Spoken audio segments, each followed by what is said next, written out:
2차 심사위원장을 맡았던 곽대웅입니다.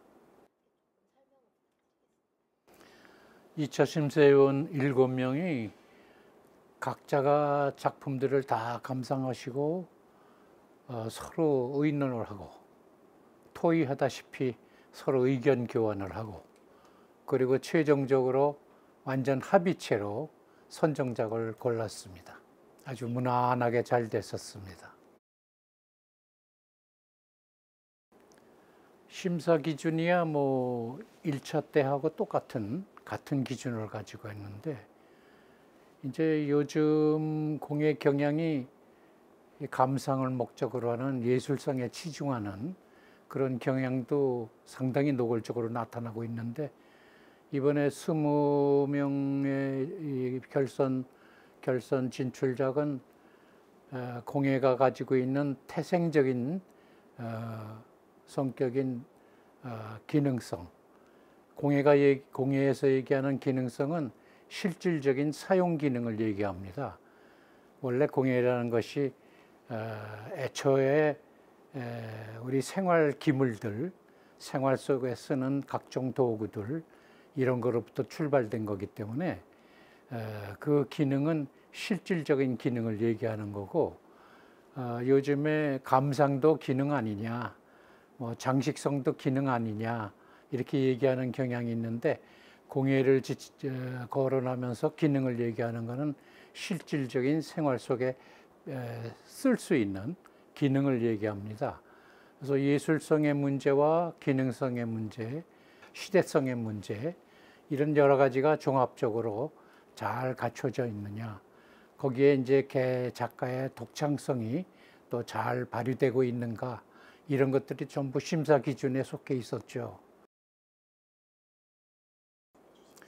이번 수상작은 심사위원 절대 다수가 아주 의견 일치가 돼서 선정이 됐는데 그 기형을 보면은 굉장히 얇습니다. 그게 목기입니다. 원래 목재로 되어 있는 기형을 이제 오칠을 하고 철분이라든지 황동분이라든지 이제 구리 가루라든지 이런 것들을 이제 표면에 시회를 한다고 그러는데 오칠을 해놓고 거기다 뿌리는 겁니다. 그래서 착색을 하는 건데 그렇게 하다 보니까 그게 동으로 된 금속 제품에서 보여지는 총록 같은 느낌이 나지요. 그런데 안쪽을 들여다보면 나무 결이 보입니다.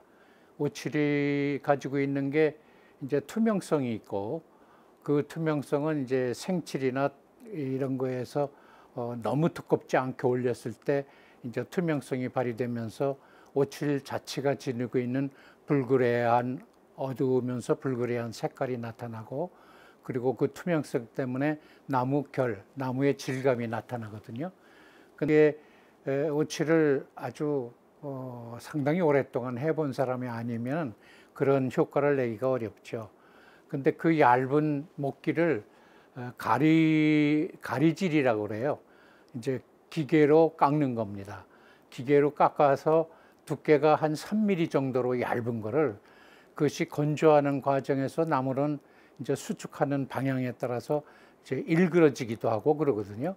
근데 그런 자연스럽게 나무가 건조하면서 일그러지는 그 형태가 아주 전체 기형이 기하학적인 형태가 아닌 자연스러운 그런 굴곡진 형태가 만들어진 거죠. 그렇게 만드는 목공 기술도 보통 실력이 아닙니다. 그리고 오칠한 기술 또한 아주 충실성이 있고 목기는 원래 열 처리를 안 하거든요. 오칠을 하면서 열 처리하는 기물은 금속으로 되어 있는 기물에 오칠할 경우하고 도자 제품으로 된 것에 오칠하는 경우 그걸 도태칠기라고 그러고 금속에 오칠하는 걸 금태칠기라고 그러는데 금태칠기나 도태칠기에서만 열 처리를 하거든요. 근데 목심을 되어 있는 칠기는 원래 열 처리하는 방법이 없었습니다. 근데 이번 작가가 열 처리 기법을 개발해 가지고 오칠을 수차례 하면서 오칠할 때마다 열 처리를 해서 기형이 자연스럽게 나무의 기형이 이렇게 굴곡이 생기게 만들기도 하고 오칠이 열 받으면 상당히 견고해지거든요. 그리고 열에 타질 않습니다. 그래서 오칠 두께가 지니고 있는 견고성 이런 걸 이용해서 얇은 기형인데도 불구하고 상당히 건실한 그런 작품이 완성이 됐습니다. 심사위원들이 선정작으로 선정되지 못해서 상당히 아쉽게 여긴 작품이 하나 있습니다. 그것은 해질녘의 민들레 홀씨인가요? 제목이 유리 작품입니다. 오렌지색으로 되어 있는 아주 유만한 유리 작품인데 위쪽에서부터 점점 색깔이 흐려집니다. 그러면서 세밀한 가는 선들이 수직으로 다 무늬가 들어가 있는데 그 작품도 제작 기술이 상당히 뛰어난 아주 독창적인 기술이 발휘됐다고 생각이 되고 그 표현 효과가 상당히 그 호감을 주는 그 오렌지색 빛깔이 아래로 내려가면서 흐려지는 그런 유리의 투명성 그리고 유리가 지니는 색채 효과 이런 것을 대단히 잘 살렸다고 하는 칭찬을 받은 작품입니다. 그래서 그 작품도 상당한 수준의 작품이라는 칭찬을 받았죠. 전통공예라는 것이 현대 생활에 적응되면서 계속 발전해서 새로운 전통이 만들어지고 그래야 되거든요. 그래서 그것도 공예가들의 하나의 의무라고 보는데 이번에 20작품 속에 전통적인 기법이 활용된 작품이 상당히 많습니다.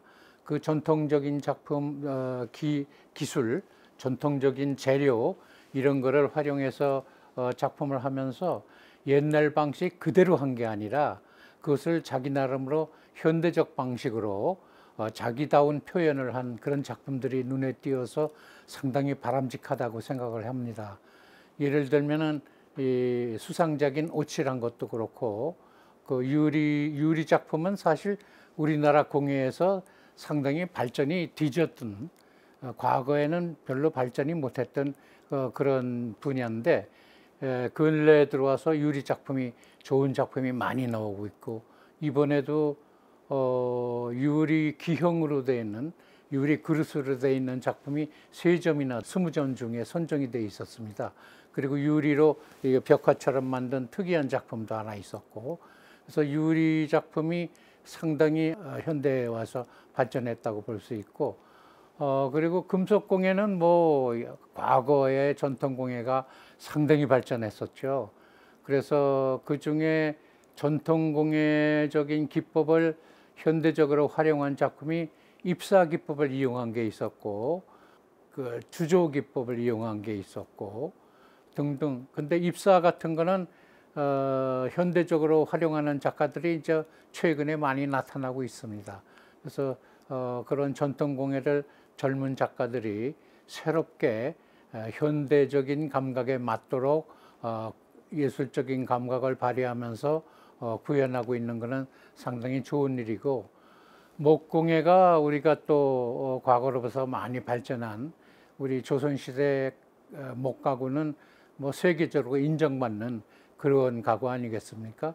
그런데 목공예가 이번에 가구로 되어 있는 목공예품이 딱 한 점밖에 선정이 안 됐습니다. 그래서 목공예품이 발전이 많이 안 된 거가 아니라 과거의 형식을 답습하는 경향이 너무 높다 보니까 과거의 전통적인 재료와 전통적인 기술을 현대적으로 활용한 그런 목공예품이 많이 나오질 못했다고 생각이 되는데 이번에 20점 중에 선정된 작품은 짜임 기법이 전통 기법을 그대로 활용한 기법이고 재료를 활용하는 그 기법이 한 재료만 가지고 쓴 게 아니라 조선시대의 적재적소에 필요한 재료를 썼듯이 몇 가지 재료의 나무를 사용을 했습니다. 그런 점에서 특별히 칭찬할 만하고 그러한 현대적인 감각에 맞도록 또 전통적인 문갑 형식을 현대 생활 속에 기능에 맞고 감각에 맞도록 또 디자인을 했다는 점에서 칭찬할 만한데 많은 목공예 작품으로서 가구 작품이 나오지 못한 점은 참 아쉽게 생각이 됩니다. 20점 선정된 결선에 진출한 작품 중에도 또 소묘 작품이 너무 적습니다.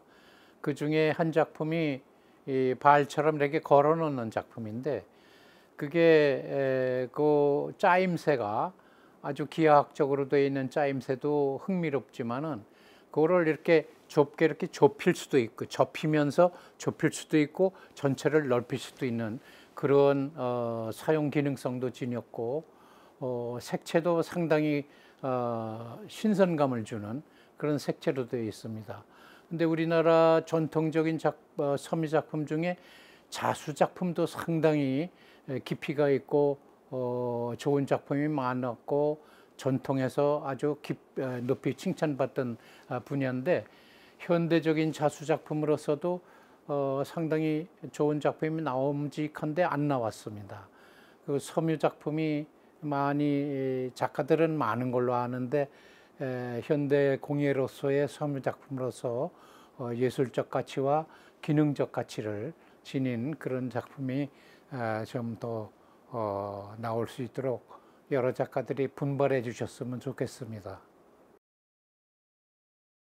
도자기는 뭐 워낙 세계적으로 우리 고려 시대부터 조선 시대 도자기는 뭐 아직도 세계적인 수준으로 인정받고 있는 그런 작품이고, 현대로 계속 그 전통이 이어지고 있는데, 도자 작품이 생각보다 좀 많이 나왔어요.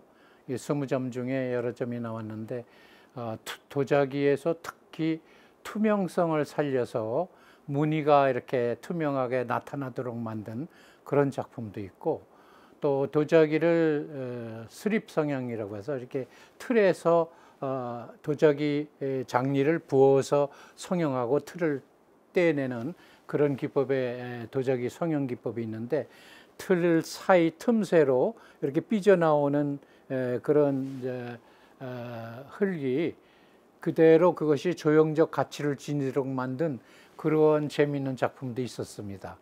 그거 보면은 상당히 창의성들을 많이 발휘하고 있는 작품들이 눈에 띕니다. 미술상들이 많은데도 불구하고 공예상이 너무 없다는 것이 아쉬웠는데, 유리지 공예상이 새롭게 또 생겨서 아주 많은 공예 작가들이 의욕이 넘치리라고 생각이 됩니다. 근데 이 유리지 공예상이 이번 첫 번을 이루면서 작품 수준을 보기에 굉장히 다양성이 있게 나타나는 걸로 봐서 젊은 공예가들이 의욕을 가지고 계속 정진을 해 주시길 바랍니다. 뭐 두서없이 말씀을 드렸습니다마는 좋은 참고가 되셨길 바랍니다. 감사합니다.